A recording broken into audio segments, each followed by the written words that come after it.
The Roswell UFO Incident, or Roswell UFO Crash of 1947, is probably one of the most well-known, if not the most well-known, hallmark of ufology and the research into aliens. It's one of the stories that really started it all for many people, or at least brought the topic of UFOs into the public eye for the first time. And for the first time really had people questioning whether we were alone in the universe. Now, for those of you who don't know or are possibly new to this topic, the Roswell Incident relates to a crash near Roswell, New Mexico, of a purported unidentified flying disc. A rancher by the name of Mac Brazel had found debris from the crash site as he and another person rode their horses out to check on sheep after a fierce thunderstorm the night before, and as they were riding along, began to notice these unusual pieces of what seemed to be metal debris scattered over a large area.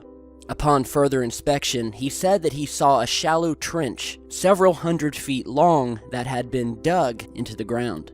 And from that point, the Roswell crash would go down in history as one of the most hotly debated UFO conspiracies of all time. Now, whether you believe that what happened that day near Roswell was in fact a crashed alien craft wherein which bodies were recovered, or you believe what the government had said was nothing more than an experimental weather balloon, what many of you may not know is that there was another famous crash that happened before Roswell, just a month before, in fact, that has been just as hotly debated and is itself surrounded in mystery and strangeness. And that is what has become known as the Maury Island Incident. So what was the Maury Island Incident, and why is it such an interesting case to study? Well, a brief summary of what happened here was that in June 1947, again just a month before the famous Roswell crash, two men by the name of Fred Chrisman and Harold Dahl reported seeing what looked to them as flying donuts in the area, after which, and according to versions of this legend, it was said that the incident involved one or more UFOs that had either dropped something or had crashed and disintegrated, the fragments of which damaged Chrisman's boat, killing a dog, and according to some versions, hurt someone. Subsequently, Chrisman and Mr. Harold Dahl, who was the other apparent witness, were approached by men in black, and from then on, the story gets very strange.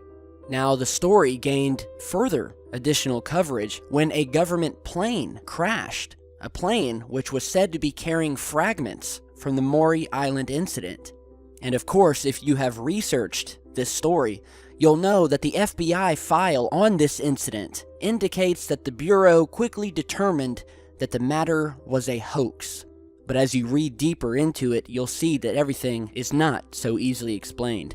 Now recently, and after a Freedom of Information request, the FBI files pertaining to this incident were actually obtained. The Maury Island incident was only one example, a part of what have become known as the SMX files, which is an abbreviation for Security Matter X, the name given to the files by the FBI.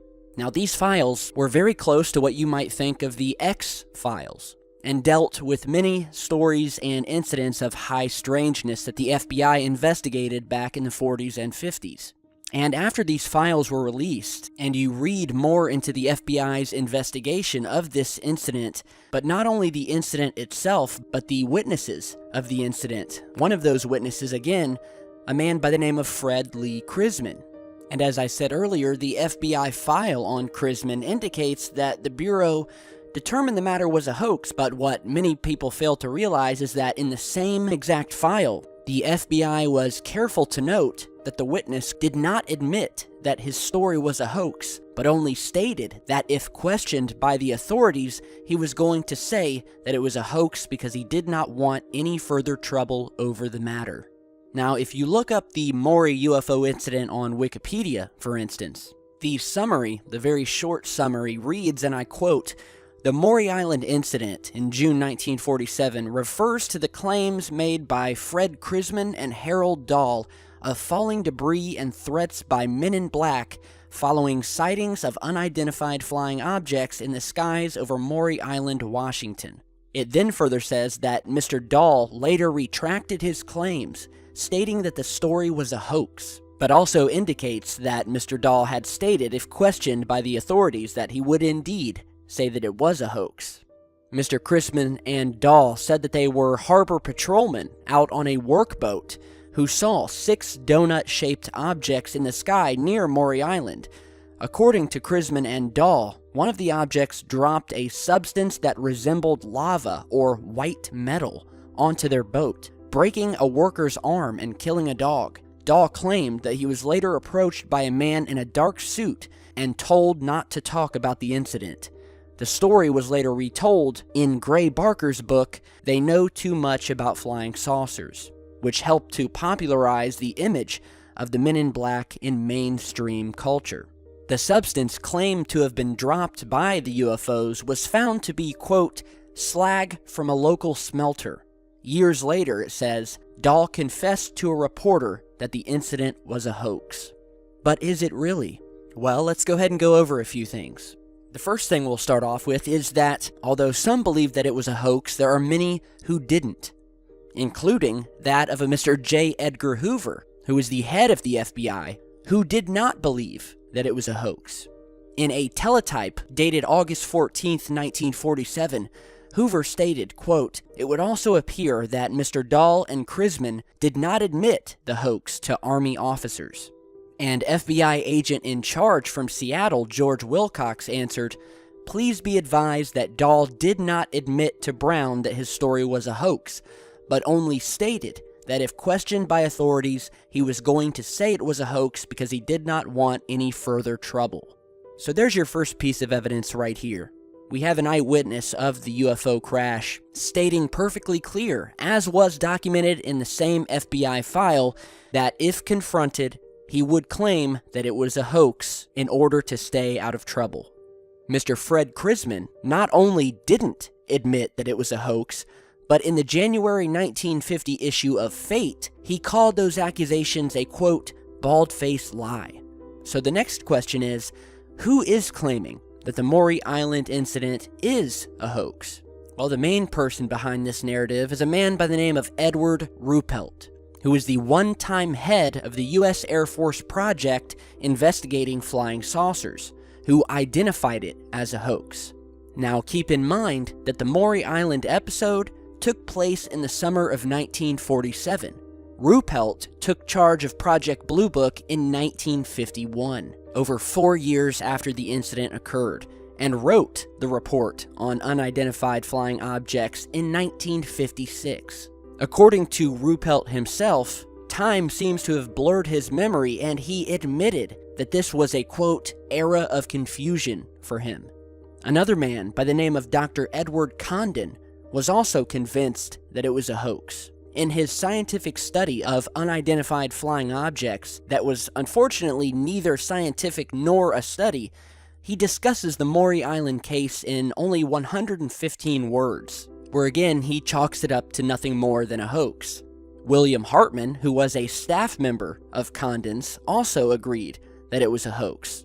But where did Mr. Condon and Mr. Hartman get their information? Well, from none other than Mr. Edward Ruppelt, the head of Project Blue Book, who didn't officially look into the incident until 4 years after it happened. So what exactly do we know about the Maury Island incident that would help us to decide whether this was a hoax or not? Well, we know that in Puget Sound Harbor, between Tacoma and Seattle, Washington, Mr. Dahl and his teenage son Charles and 2 other crew members and a family dog were patrolling for salvage logs when they saw 6 huge donut-shaped objects in the sky. The objects appeared to be about 100 feet in diameter and of a bright metallic appearance. 5 of the objects were circling a 6th, which looked as if it were in difficulty. Suddenly, there was an explosion, and the 6th vessel discharged a quantity of metallic residue. Flakes of the material similar to aluminum and some additional material, which resembled cooled lava, fell from them. Some fragments hit the boat and caused damage. One fragment injured Dahl's son, and another killed the family dog.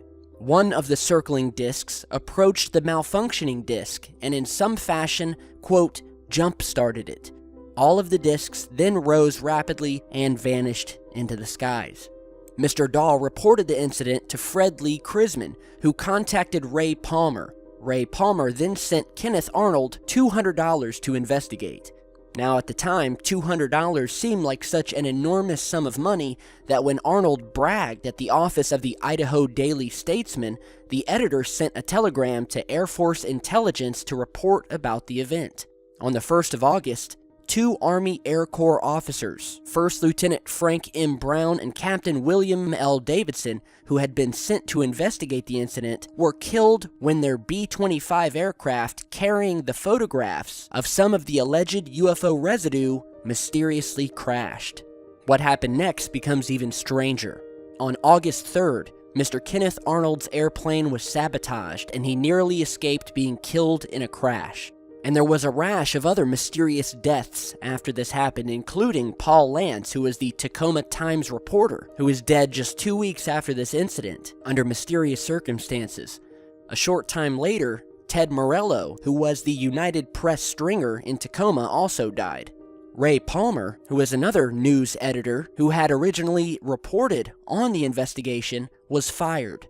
The Tacoma Times, a newspaper in business for over 40 years, then went out of business. Afterward, Mr. Chrisman, and who had served 30 months flying in the Korean War, had his flying status revoked and was labeled by the Air Force a, quote, undesirable and unreliable officer. So let's move on to the crash debris at Maury Island, or what the FBI called slag from a local smelter. What we do know is that the original cigar box of fragments was mailed by Mr. Dahl to Mr. Ray Palmer. This box was then stolen from Palmer's office, which begs the question, who would want to steal a cigar box of slag? Furthermore, just before it was stolen, Palmer sent some of it out for analysis, the results of which indicated that it was neither slag nor natural rock. It's also interesting to note that the version of what the FBI stated this debris was varied from that of slag from a local smelting plant to, quote, strange rock formations found from a gravel pit on the island. Now, lastly, the story of Mr. Fred Chrisman continues to grow stranger when, in the late 1960s, he was fingered as being one of the people responsible for John F. Kennedy's assassination. Now, of course, hundreds of people were accused, with varying degrees of alleged complicity, but he was one of the more investigated individuals when this happened. In fact, he was called to testify for the grand jury at the trial of Clay Shaw, which was the only criminal prosecution and trial that ever took place in attempts to address the JFK assassination conspiracy. Some believed that Chrisman was there during that day and held some sort of unknown part in the assassination. He was later released and the investigation ended after it was found that he had not been in Dallas on the day of said assassination. So there we have it. It's a very complicated and convoluted topic of research. And again, it would seem that the FBI and the Air Force have attempted to inject much disinformation into this story, and who have stood by their claim that it was nothing more than a hoax, and that one of the sources allegedly admitted to it being a hoax. But just remember what Mr. Dahl stated, that when questioned about it further, he would always claim that it was a hoax to avoid further trouble. And it would seem that that is just what he did. So again, I will let you guys be the judge here. There's a lot of strangeness surrounding this incident. In fact, so much that it would be impossible to fit into one single video. But I just wanted to give you guys a brief summary of one of the most famous UFO incidents that you've never heard of. And that is rarely spoken about in this research. So, thank you guys for stopping by today. Be sure to throw me a like if you like the work I do, and stick around because I've got a lot more coming, and I'll see you all back very soon. Stay safe, guys.